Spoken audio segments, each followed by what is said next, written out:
kita mau bersama-sama masuk dalam ibadah. Kalau kami ada di tempat ini untuk beribadah, kami mau persiapkan hati dan pikiran kami yang terbaik. Begitupun kami mau mengajak Bapak Ibu, anak-anak terkasih semuanya untuk mendekat, untuk bersama-sama masuk di dalam hadirat Tuhan.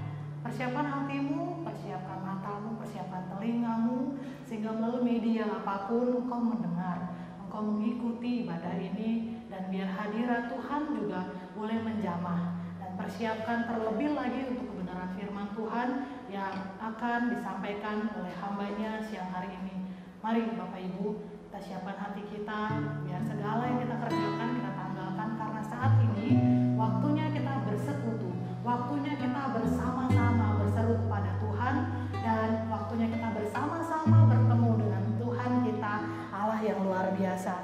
Mari Bapak Ibu, saat kita menyembah Tuhan, kita percaya bahwa Roh Tuhan bekerja.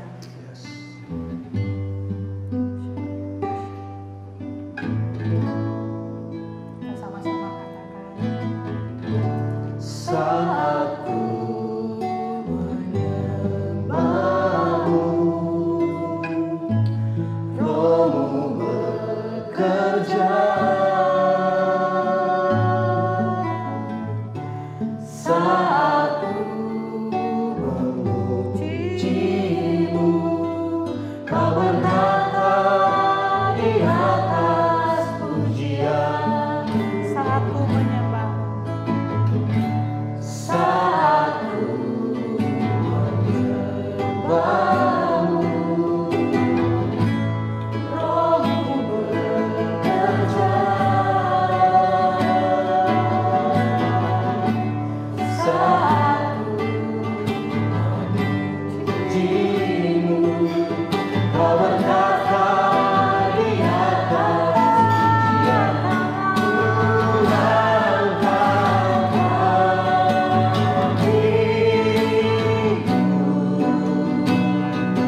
Ku pandang kekudusan-Mu,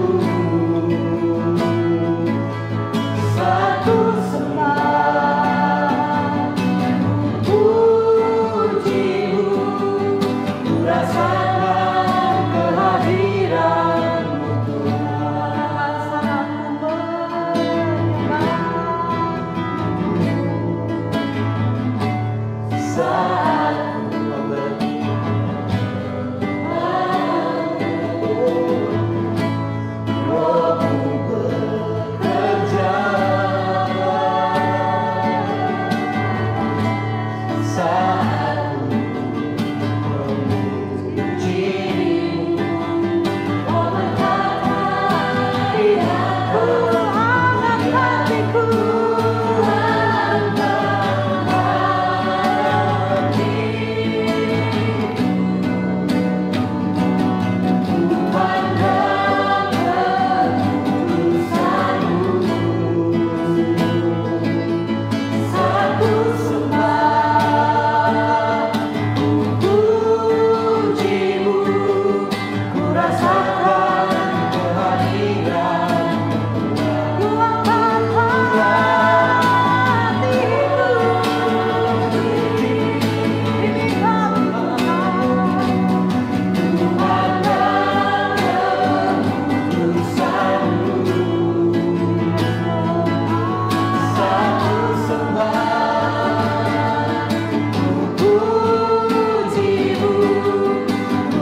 Yes, Lord.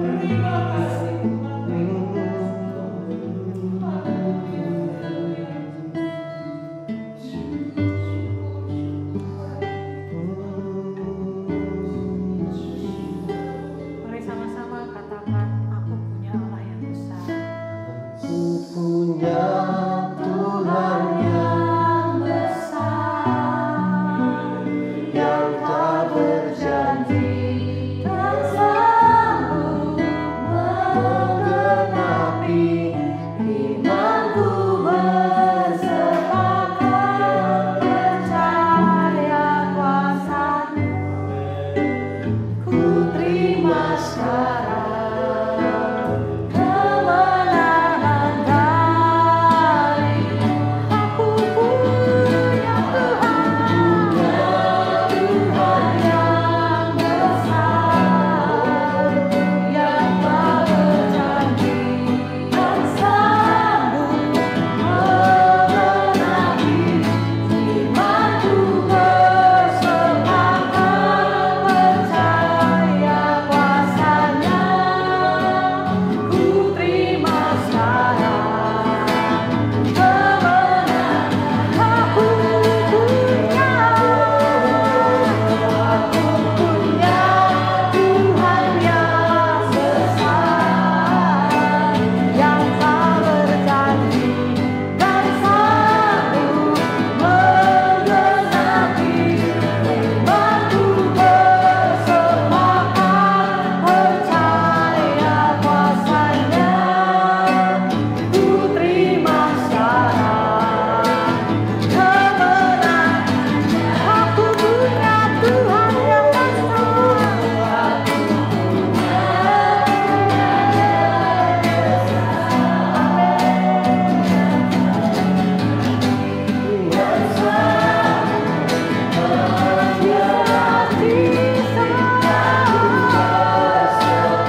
firman-Mu menyertai kami Tuhan.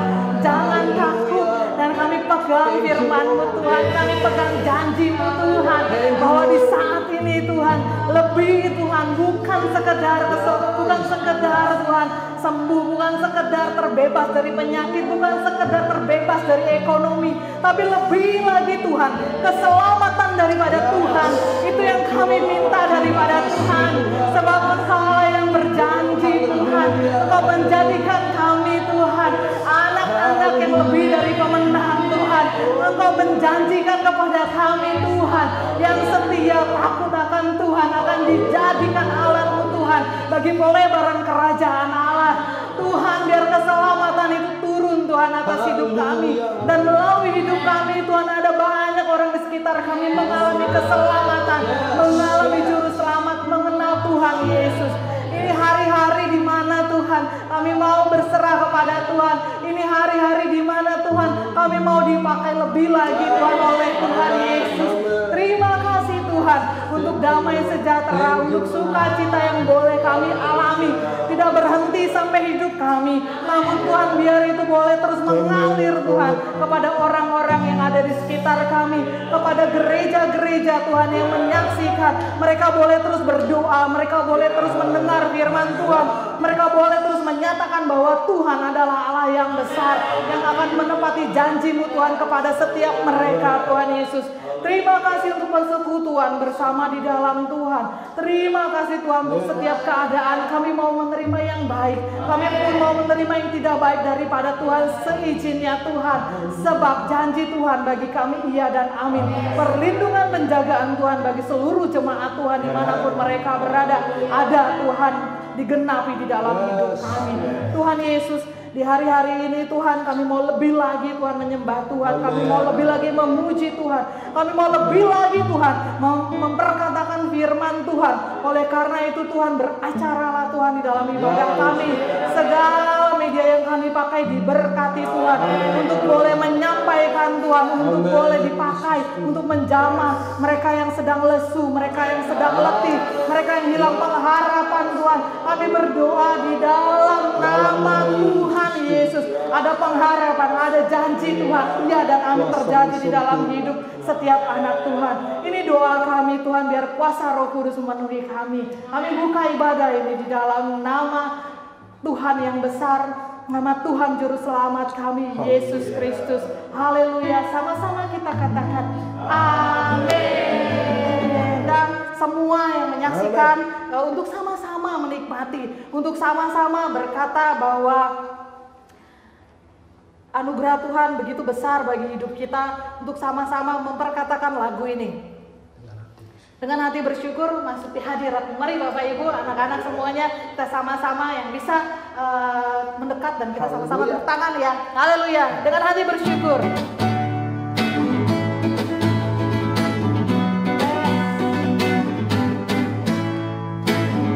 Dengan hati bersyukur masuk di hadirat-Mu, membawaku bagimu Yesus.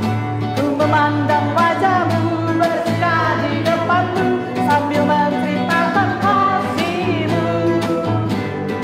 Ku mengangkat tanganku, bersorak-sorai bagi kebaikan-Mu. Engkau baik, sangat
siapkan hatimu, siapkan pikiranmu biar diisi oleh yang suci, kudus, mulia.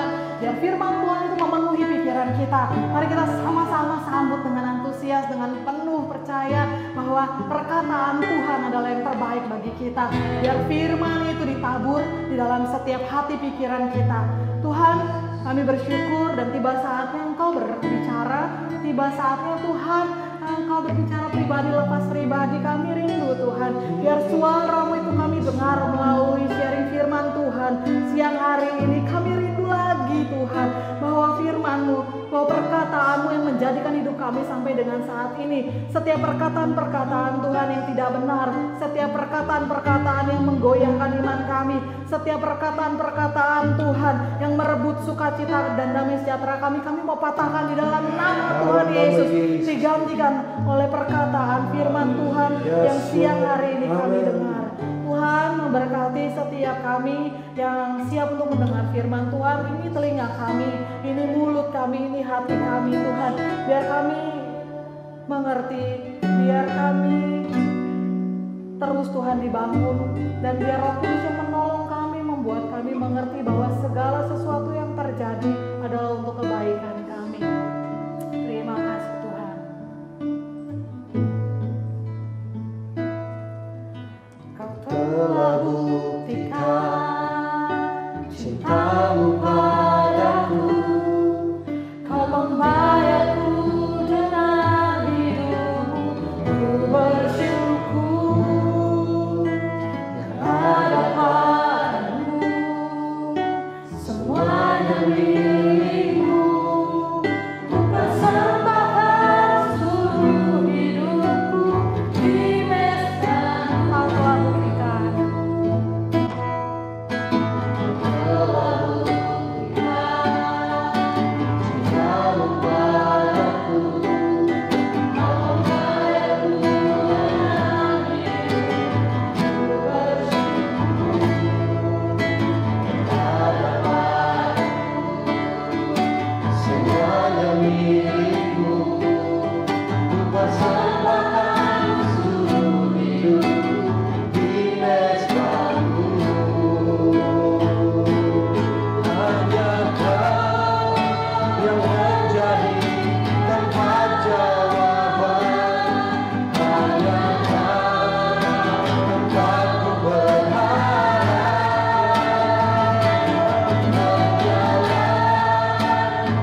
Aku berharap berjalan bersamamu, ku takkan goyah sebab tangan kasih-Mu tersedia bagiku, selamanya aku cinta.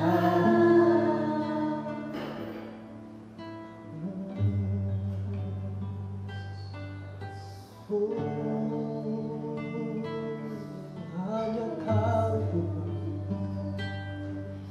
hanya Kau,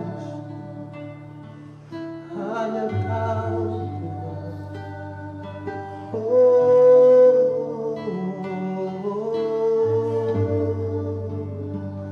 Ya Rabb Jesus,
Oke, kita akan menuju ke panti asuhan anak Yaspat di Bekasi. Kita akan bagikan makan sore buat mereka sehingga kita boleh menjadi berkat buat mereka dari jemaat Kasih Karunia. Oke, let's go.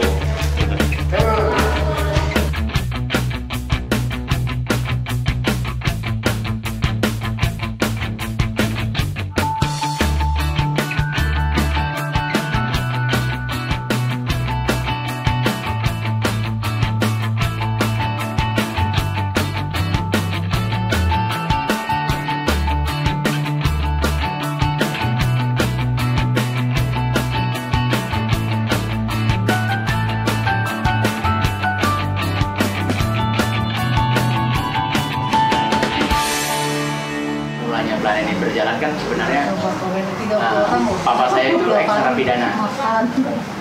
Ya, dari ex narapidana itu makanya pelayanan itu tercipta karena papa saya punya pikiran kalau ex narapidana ini bebas mereka nggak bisa bekerja karena nggak ada yang percaya. Ya terbuktinya saya gitu papa saya bilang. Sekarang mendingan saya rangkul mereka yang baru bebas.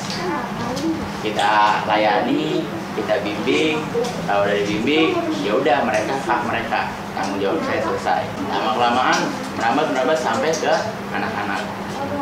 Dari orang stres yang tadi saya bilang beberapa generasi sampai ke anak-anak ini. Ada 2 orang yang sebenarnya ngasih pinjam tempat kita. Di sini satu sama rumah yang satu lagi di sana. Nah, di Mutiara Raya di situ tadi di depan jalan juga ada rumah besar. Cuma berhubung pemiliknya punya keputusan sendiri, ya bilang rumahnya mau diambil, oh ya udah, kita kan nggak punya hak apa-apa, jadi rumah itu ditarik, makanya kita ngumpul di sini. Tadinya kita terpisah, wanita dan pria, gitu. Dan juga tadinya kita juga nggak 30 orang, lebih. Jadi mereka yang sudah dewasa, ya udah bisa bekerja, ya silahkan bekerja di luar, lanjutin kehidupannya. Itu kan sudah dididik di sini dari dulu sampai sekarang. Inilah panti Yaspat, anak-anak yang diberkati.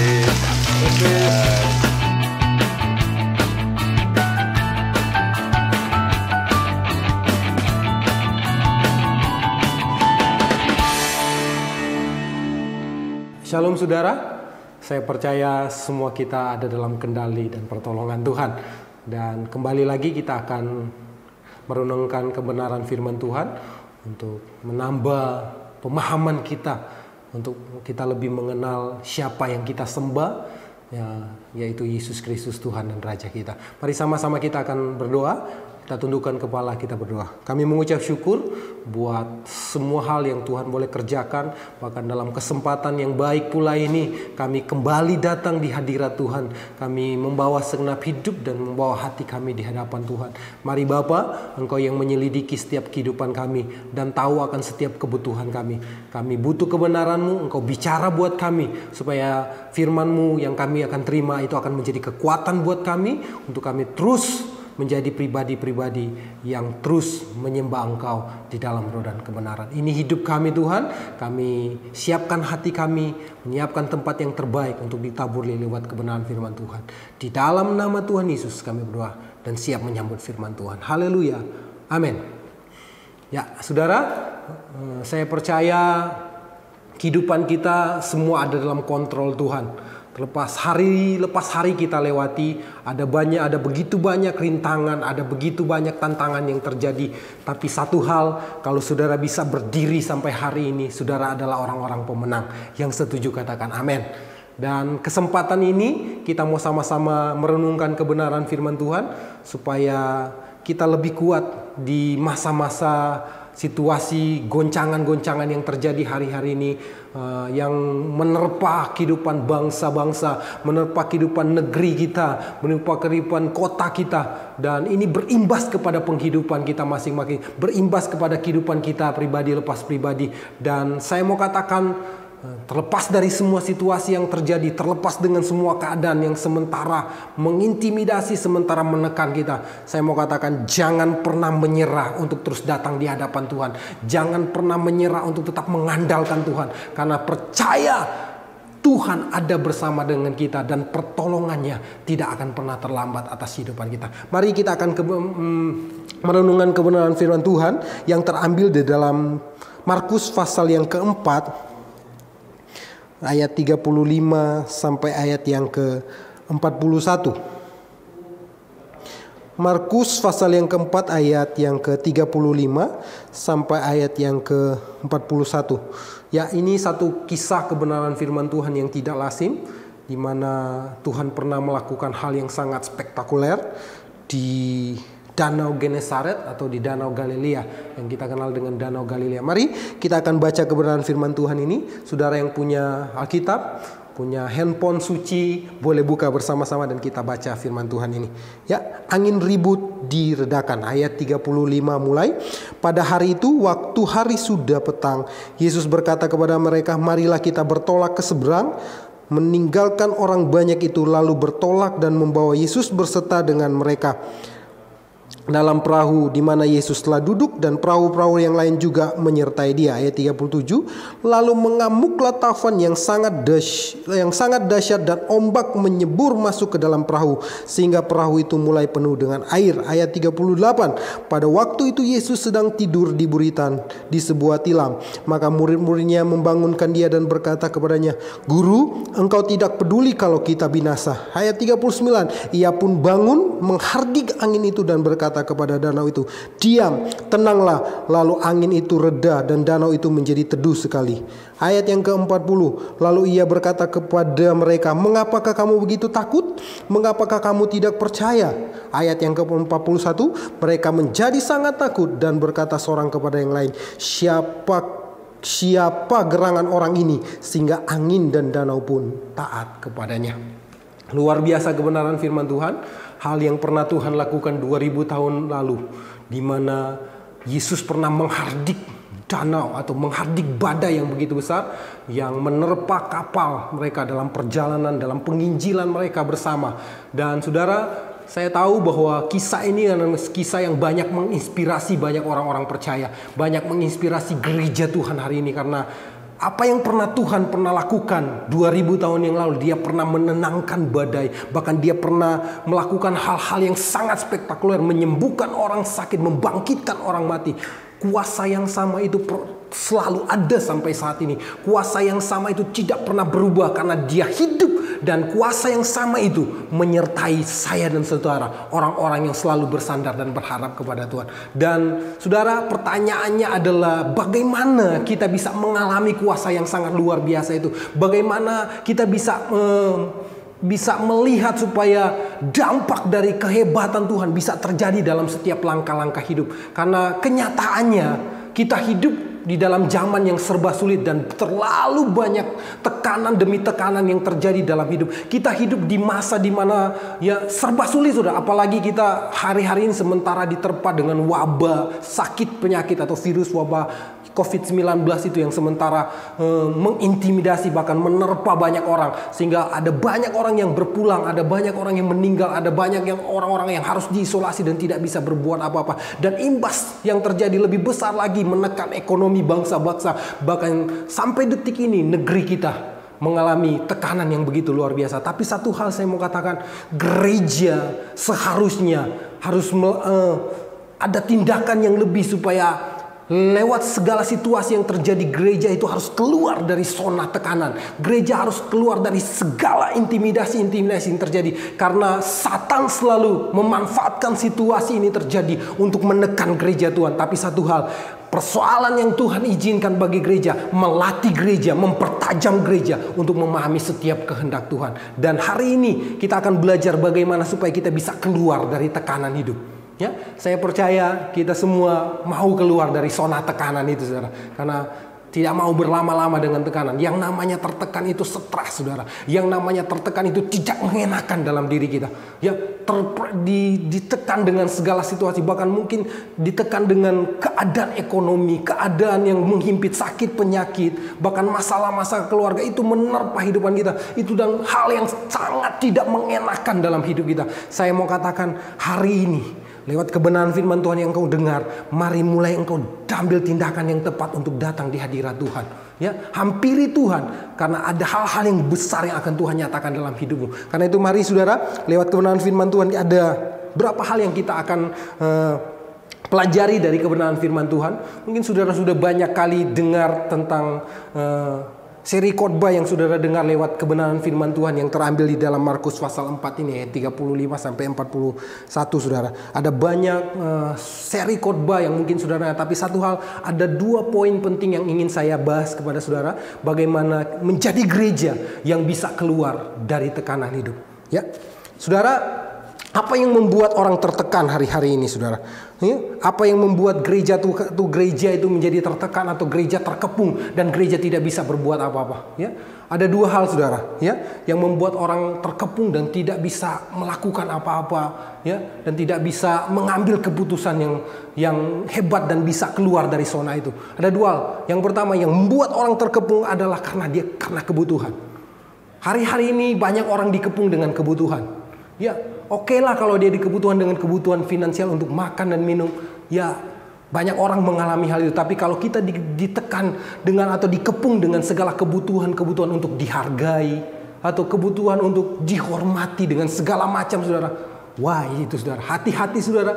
Ketika engkau butuh pengakuan orang dalam hidupmu, berhati-hatilah dalam hal itu. Karena apa? Tuhan katakan ketika engkau mulai dikepung, ya, ketika engkau mulai ditekan dengan hal-hal yang seperti itu, hati-hati. Karena apa? Ya, kebutuhan utama kita sebagai orang-orang percaya adalah Yesus. Di saat dunia yang semakin berat ini dengan penuh dengan tekanan, dengan banyak persoalan, saya mau katakan jawabannya hanya satu, ya, yaitu Yesus. Ketika engkau berdoa pun tidak terjadi apa-apa. Ketika engkau mulai berseru dan memanggil, jawabannya hanya satu, ada kehendak Tuhan.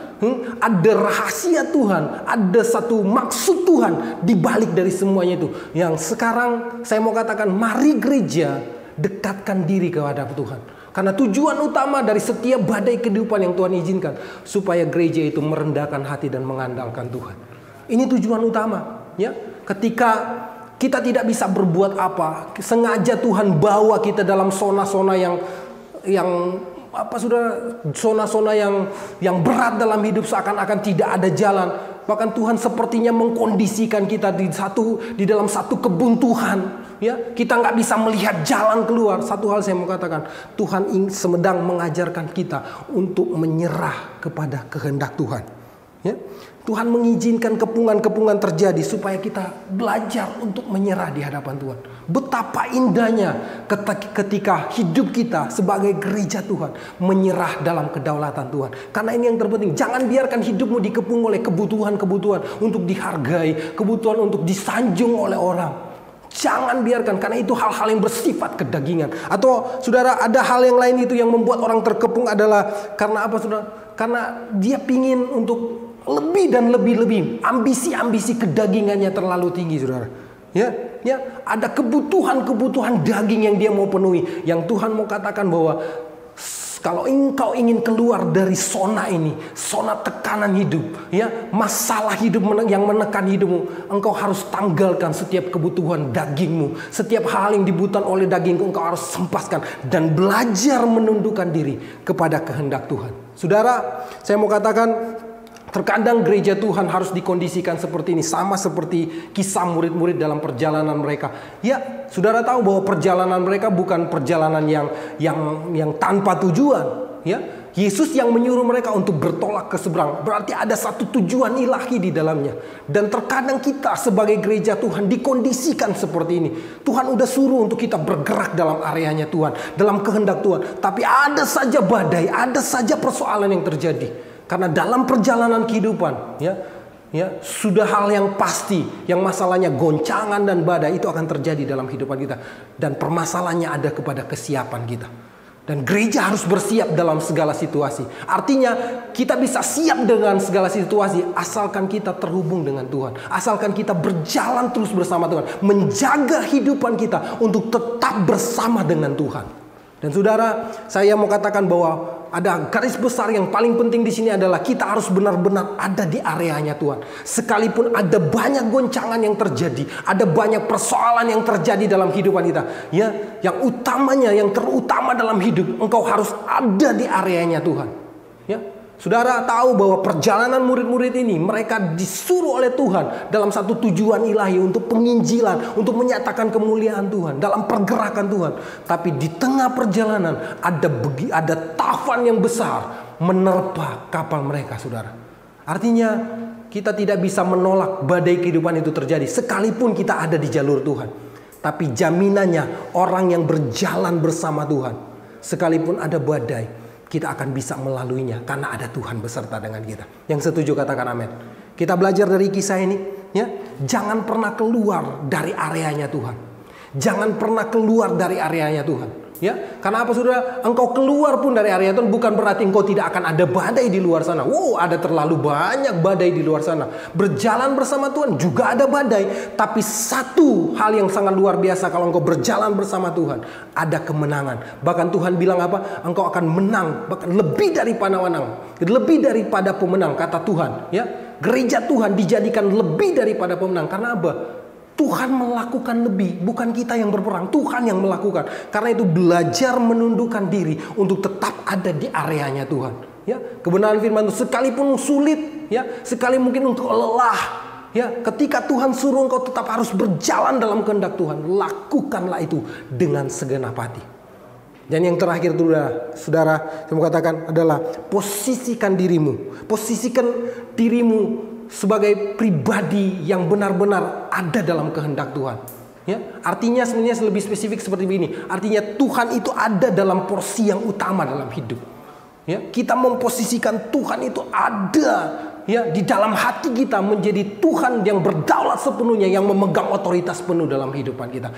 Maka engkau akan melihat janji firman Tuhan itu akan terjadi atas hidupmu. Janji-janji Tuhan akan terrealisasi dalam hidupmu. Engkau butuh perlindungan, engkau butuh kekuatan, engkau butuh penyediaan. Kalau Tuhan ada dalam hidupmu, mengontrol sepenuhnya hidupmu, maka engkau akan melihat kenyataan kuasa Tuhan itu akan terjadi dalam hidupmu. Jadi jangan pernah takut dengan situasi, jangan pernah takut dengan pergumulan, jangan pernah takut dengan badai kehidupan. Satu hal, pukulan kehidupan yang Tuhan izinkan terjadi atas hidupmu sementara mengarahkan engkau kepada tujuan Tuhan, asalkan engkau merespon dengan tepat. Sekali lagi saya mau katakan, pukulan kehidupan yang diarahkan atas hidupmu itu akan membawa engkau ke arah Tuhan asalkan engkau merespon dengan tepat. Karena itu tangkap setiap maksud Tuhan dari setiap persoalan. Tangkap setiap kehendak Tuhan dari setiap badai yang terjadi. Karena apa saudara? Engkau akan melihat kenyataan kuasa Tuhan. Itu akan terjadi dalam langkah-langkah hidupmu. Jadi posisikan Tuhan dengan benar. Jangan tempatkan Tuhan di belakang. Tapi kembalikan Tuhan kepada posisi yang sesungguhnya. Yaitu di tempat yang terdepan dalam kehidupan kita. Jangan coba-coba taruh Tuhan di belakang. Jangan coba-coba taruh Tuhan di tempat yang lain. Taruh Tuhan di tempat yang terbaik dalam hidup.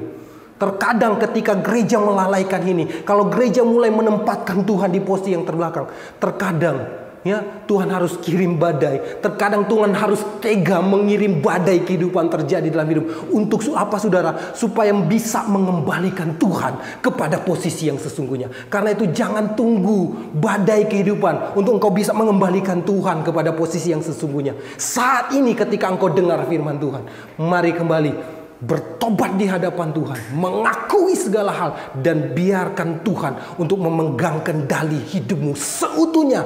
Biarlah dia memegang hidupmu. Supaya apa saudara? Supaya engkau akan melihat kebenaran Tuhan, kenyataan dari Tuhan, realita yang dari pada Tuhan. Itu akan terjadi dalam hidupmu, dalam langkah-langkah hidup. Saya berdoa saudara, supaya setiap umat-umat Tuhan yang menangkap setiap kehendak Tuhan, yang menerima kebenaran firman Tuhan ini, akan mengalami progresitas dalam hidup. Mereka tidak mudah ditaklukkan oleh badai kehidupan, tapi akan menjadi generasi-generasi yang akan menaklukkan setiap hal-hal yang buruk. Bahkan badai kehidupan akan ditaklukkan dan akan tampil sebagai pribadi yang berkemenangan. Saya berdoa ini akan terjadi dalam kehidupan kita. Setiap kita siapapun yang menangkap firman Tuhan ini, yang merealisasikan firman Tuhan dalam langkah hidup, saya percaya firman Tuhan akan menjadi bagian hidupmu. Kemenangan yang daripada Tuhan akan menyertai langkah-langkah hidupmu. Apapun yang engkau akan buat, akan dibuat Tuhan berhasil. Apapun yang engkau kerjakan, akan dibuat Tuhan berhasil. Karena apa? Karena Tuhan ada di posisi yang utama dalam hidupmu, dan engkau ada dalam jalur yang Tuhan inginkan. Percaya saudara, dimanapun engkau berada, kebenaran Tuhan akan menjadi bagian hidupmu, dan engkau akan merealisasikan ya firman Tuhan ini di mana engkau berada. Maka banyak orang yang akan diberkati lewat hidupmu. Ya, engkau akan menjadi saksi Tuhan, engkau akan menjadi pribadi yang akan menyatakan kemuliaan Tuhan. Ingat, kasih adalah karakter Tuhan. Dan kalau Tuhan ada dalam hidupmu, maka kasih itu akan melekat dalam hidupmu. Dan itu akan termanifestasi dalam setiap langkah-langkah hidup. Kerjakan ini, tetap ada di jalur Tuhan. Dan posisikan Tuhan dengan benar dalam hidupmu. Maka Tuhan akan memberkati engkau. Tuhan memberkati kita semua. Amin. Mari saudara, kita akan berdoa mensyukuri kebenaran firman Tuhan. Kalau engkau ada butuh pergumulan mungkin, apapun yang menjadi pergumulan hidupmu, apapun yang menjadi persoalan badai kehidupan yang terjadi atas hidupmu, mari nyatakan di hadapan Tuhan. Dimanapun engkau berada, taruh hidupmu dan serahkan hatimu di hadapan Tuhan. Mari angkat kedua tanganmu dan arahkan hatimu kepada Tuhan. Saya akan berdoa buat saudara. Bapa, hamba berdoa bagi setiap umat-umatmu dimanapun mereka berada. Saat ini Tuhan, mereka mengangkat tangan di hadapan Tuhan. Apapun yang menjadi pergumulan mereka Tuhan, apapun yang menjadi badai kehidupan mereka saat ini, Engkau Bapa yang mengerti. Hamba berdoa di dalam nama Yesus, Engkau yang menerangi hidup mereka, mengarahkan pandangan mereka kepada Tuhan, supaya di balik sesuatu yang Tuhan izinkan, lewat badai kehidupan yang Engkau izinkan terjadi dalam hidupannya, buka mata rohani mereka untuk melihat kehendak Tuhan, supaya mereka boleh mengalami kebangkitan roh, dan mereka boleh menaklukkan badai ini, dan mereka tampil sebagai pribadi-pribadi yang berkemenangan. Hamba berdoa di dalam nama Yesus, kuasa Tuhan menyertai kehidupan mereka. Arahkan mereka terus untuk mereka tetap berjalan dalam kebenaran-Mu, dan mereka tetap memposisikan Engkau di tempat yang terutama dalam hidup mereka. Hamba berdoa kekuatan Tuhan terjadi dalam kehidupan mereka, termanifestasi di dalam nama Yesus dalam setiap pribadi-pribadi yang mendengarkan kebenaran firman Tuhan ini. Dan hamba melepaskan berkat di dalam berkat nama-Mu yang kudus, di dalam berkat nama Tuhan Yesus Kristus menjadi bagian dalam kehidupan umat-umat Tuhan. Berkat kekuatan, berkat kemampuan yang daripada Tuhan menjadi bagian mereka. Mereka terus melangkah dalam kehendak Tuhan. Diberkatilah setiap umat-umat-Mu yang mau menangkap firman Tuhan dan merealisasikan dalam setiap langkah-langkah hidupnya. Biarlah berkat Tuhan, shalom Tuhan, damai sejahtera Tuhan menjadi bagian kehidupan mereka. Sekali lagi, hamba memberkati mereka di dalam nama Tuhan Yesus. Haleluya. Amin. Mari Bapak Ibu Saudara dikasih Tuhan, kita akan datang kepada Tuhan dan kita akan berdoa untuk mengakhiri ibadah kita. Dimanapun Anda berada, mari fokuskan hidup kita kepada Tuhan, arahkan iman kita kepada Tuhan, karena Dia selalu hadir dimanapun Anda berada. Amin. Mari kita akan berdoa bersama. Bapa yang bertata dalam kerajaan surga, Engkau sudah memberkati kami dalam ibadah kami saat ini ya Bapa. Tuhan memberkati seluruh umat Tuhan dimanapun mereka berada untuk menghadapi situasi kondisi yang ada saat-saat ini. Mereka tetap menjadi umat-umat yang lebih daripada pemenang. Bila mereka terus memiliki ketetapan hati untuk melekat kepada Tuhan, mereka selalu untuk menjadi orang-orang yang menjadi pelaku-pelaku firman Tuhan dimanapun mereka berada. Kuasa-Mu terus akan menyertai hidup mereka. Tuhan memberkati dan Tuhan melindungi mereka dimanapun mereka berada. Terpujilah nama Tuhan. Kami serahkan seluruh kehidupan jemaat Tuhan, umat Tuhan di seluruh muka bumi ini dan juga di bangsa kami dan juga di kota Jakarta ini, dalam seluruh gereja Tuhan yang ada. Tuhan memberkati, mengurapi. Terpujilah nama Tuhan, dan kami mau mengakhiri semua ibadah ini dan kami tetap mau hidup melekat hanya kepada Tuhan. Dan biarlah kasih setia Allah Bapa, kasih karunia dan juga kasih sayang Tuhan Yesus Kristus serta persekutuan kuasa Roh Kudus yang akan senantiasa menyertai kehidupan kita, karena Tuhan berkata, Tuhan memberkati dan melindungi engkau, dan Dia selalu menyinari engkau dengan wajah-Nya, dan biarlah kasih karunia-Nya selalu berlimpah-limpah mulai saat siang hari ini sampai Tuhan Yesus datang kali yang kedua. Tuhan Yesus yang senantiasa setia menyertai kehidupan Anda dimanapun Anda berada, akan setia menyertai dalam setiap langkah hidup Anda menghadapi segala persoalan pergumulan yang sedang terjadi dengan kekuatan yang luar biasa daripada Tuhan. Terpujilah nama Tuhan, terpujilah nama-Mu ya Bapa. Terima kasih Tuhan, kami serahkan seluruh hidup kami hanya di dalam nama Tuhan Yesus Kristus kami berdoa mengucap syukur. Haleluya. Amin. Tuhan Yesus memberkati, tetap setia dan tetap hidup berkenan kepada Tuhan. God bless.